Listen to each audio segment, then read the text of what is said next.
サウナ整う古民家サウナ、はい、煙突と縁側っていう。わお。この時点でこの時点で大丈夫ですよ。安心しました。やっぱセンスがいいですよね。センスがいい。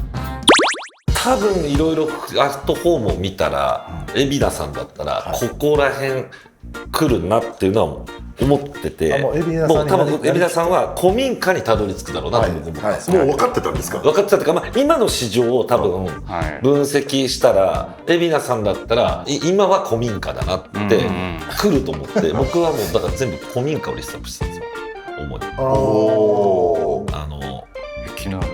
千葉ですね。千葉ホテルなのか、その日帰り系なのか、にもよって若干ちょっとビジネス変わってくるかなと思うんですけど、サウナとかホテルとかの、ビジネスってほぼリピーターなんですよ。要は例えば3年後の収益のお客さん分析すると、7割はリピーター、で3割は新規みたいな、そのリピートしてもらうにはやっぱそれなりの、その理由が多分必要になってくるじゃないですか。とかザ・サウナって、長野県の野尻湖、あそことんでもなく遠いんですよ。もう行く途中は、なんで俺こんなサウナを予約しちまったんだと後悔。そうなんですよ。もう渋滞もするし、絶対しますよね。絶対しますね。そうでようやくつい来ました。ただザ・サウナってとんでもなくいいサウナじゃないですか。だからあそこに入っちゃえば、来てよかったってなるんですよね。で帰りはその思い出とともに帰れるんで、体感2時間で帰れるんですよ。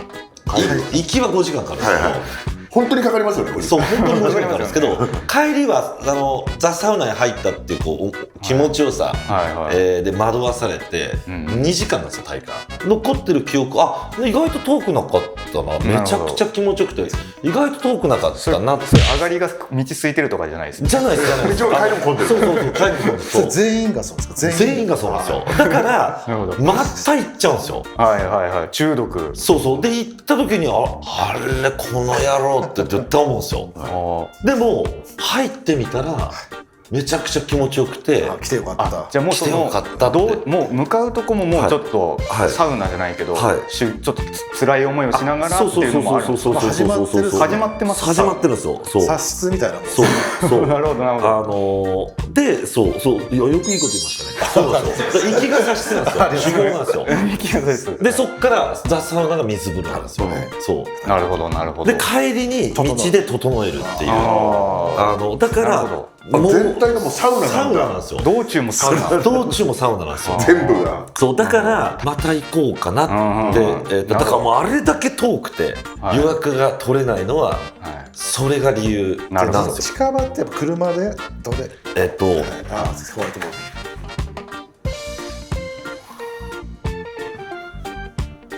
ド。大体日本列島の真ん中ってすげえでかい。日本そんなでかい。そうなんですよ。ここが東京ですね。東京。でこれが、神奈川。でこの辺に埼玉がこの辺君臨して、でここは千葉なんですよね。お客さんって基本東京ですから。すごい偏見。東京の人しか来ないんで。だからもうこういう感じです。もう絞れた。静岡とか入ってこない。静岡入ってこないです。なるほど。単純にその物理的な場所だけで言うと1時間圏内とか2時間圏内っていうのはこの辺なんですよね。じゃあその東京から1時間圏内、じゃあこっちに1時間圏内、これ横浜なんですよね。都会ですよ。都会なんですよ。大都会。もう山なんてないし、あと高くて買えないです。で、こっち埼玉の方、これも1時間圏内って、もうコストコとか建っちゃってて、いい場所。そうなんですよ。だからちょっと若干都会やられちゃってるんですよね。で今度こっちこれ柏です。柏とか船橋なんで、山ないですよ。そう船橋も栄えてるから。そうなんですよ。だから1時間以内で行ける田舎っていうのはこの実は唯一ですね、千葉だけはここにアクアライン走ってるんですよ。アクアライン走ってることによってショートカットできるんですよね。でここいわゆる房総半島ですね。だから千葉の場合はここ、であとはその価格なんですよ。こっちで仮にその1時間圏内で行ったら、もし仮に物件があったとしてもやっぱ高いんで、やっぱ結構その取得価格だけでも億単位には多分なっちゃうんですよね。そう古民家は多分ないですよ。唯一ここの千葉だけは1時間で行けるにもかかわらず価格が安いんですよ。それを証拠に僕去年ぐらいに木更津最強説っていう動画を実は出したことがあるんですよ。実は木更津は東京なんじゃないかと、好きですよね、都内なんじゃないかとっていう説を唱えたことがあって、イメージはね。そうなんですよ。で特にこの辺って金田ら辺っていう話をしたんですけど、なんと去年のその公示価格っていう、その国が税収をあれ取得する基準となるその価格が、首都圏で一番上がったところなんと木更津金田4丁目なんですよ。っていうぐらいだからその見直されちゃってるんですよね、この辺って。まだとはいえまだ安いんですよ全然。その取得価格が高すぎると、でリフォーム代ももうバカ高いんで、これ高いだとすごい高いんですよ。すごい高い。分かりやすい。すごい高い。で取得価格が安いとリフォーム代はもちろん高いんですよ。ただ普通になる。安いと高い。普通なんですよ。普通になります。リーズナブルなんですよ。すごい高いかリーズナブルかってなった時にこっちは唯一リーズナブルにその全体感を持っていけるっていうところっていう観点でリストを作っていくといい。なるほどなるほど。実は富津の山奥に里山テラスっていう最近できたじゃないですか。皆さん詳しいね。里山テラスっていうのは富津の山奥にですね、この辺にできたんですよ。だから今富津にサウナ好きが行ってるんですよ。なるほどなるほど。行ってるんですよ。そこを取りに行く、刈り取りに行くっていう、ここがアクアラインがこうあって、ここが木更津なんですよね。でここが君津なんですよ。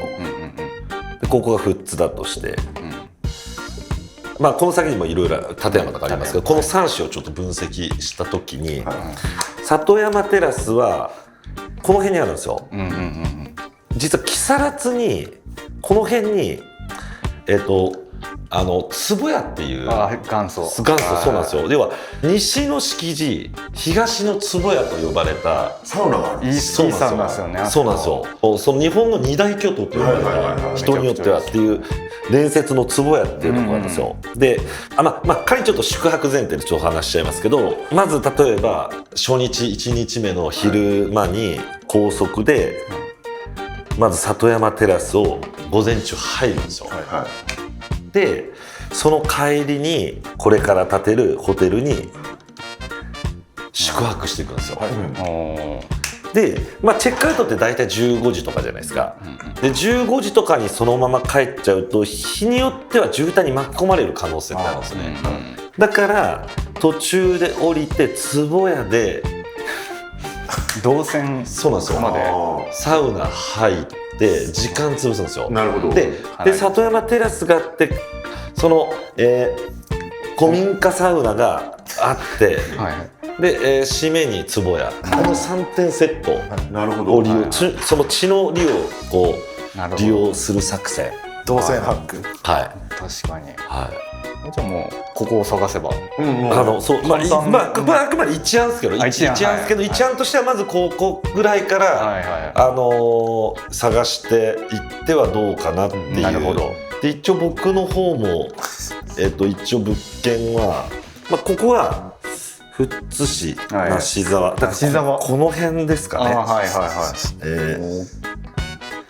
で2200万、こんな感じ。でも景色は悪くないですよ。さっきの図とそうでこれちょっと見てもらいたいんですけど、柱30センチぐらいありますよね。でこれってこんなぶっとい柱って今の現代建築でないじゃないですか。そうですよね、そうですよね。必要ないんですよ。ただ昔の人はとんでもなく頑丈だから一生住む気持ちで家建ててるんで、歴史の建造物みたいな。そうなんですよ。だからこういう建物なんでめちゃくちゃ頑丈なんですよ。築90年です。来た80年。そう築90年。もうバッチシじゃん。バッチシじゃん。そうこれ多分今いいなと思ったじゃないですか。思いました。いいなと思ったじゃないですか。ここがこっからこう幅があって、ここがダメ。これ良い。で今これいいなと思ったじゃないですか。これをここにするんですよ。さらにね。そうだからまずこれを一番下を本当は一番下じゃないんですけど、ここ一番下だと思って、こっからあそこと比べてどうだったか、あそこと比べてどうだったかっつってこう上げていくんですよ。で最終的にここが来た時にはもう分かるんで。もうアットホームをパッと見ただけでそれがヒュッと流れただけで続々ってくるんで、それはもう見なくていいです。もういきなり電話して「俺買うから」って言って、なるほどなるほど。もうその時には他にもあるんですよ。こう機密刺さってこの辺ですかね。こういうこれちょっとボロいですね。でも1000万。1000万。すごい。柱まではちょっとこだわりがあるな。これ6400万。でこれは場所がいいんですよ。なるほど高い。場所が。で築42年なんで、ほぼ新築、古民家界の新築。そうですね。熟女で若い。そう。岡村さんはもう密接に関わってもらわないとまずいことで、この先の将来まで見据えてる。またちょっとご出演いただくとして、その次までに何をしといてもらうと岡村さんは助かるか助かるか。僕はまず僕が紹介する不動産に一回見に行っていただいて、で実際見に行ったらここだったら俺こういうサウナ作りたいなって描けるじゃないですか。もう一個詳細に。それを描いたらもう海老名さんはうわやりたいっていう気持ちになると思うんですよ。そうなってくれたら僕はいいと思いますね。見えました。よかったです。来月から物件探して行きましょう。行きましょうか。はい。じゃあありがとうございました。どうもありがとうございました。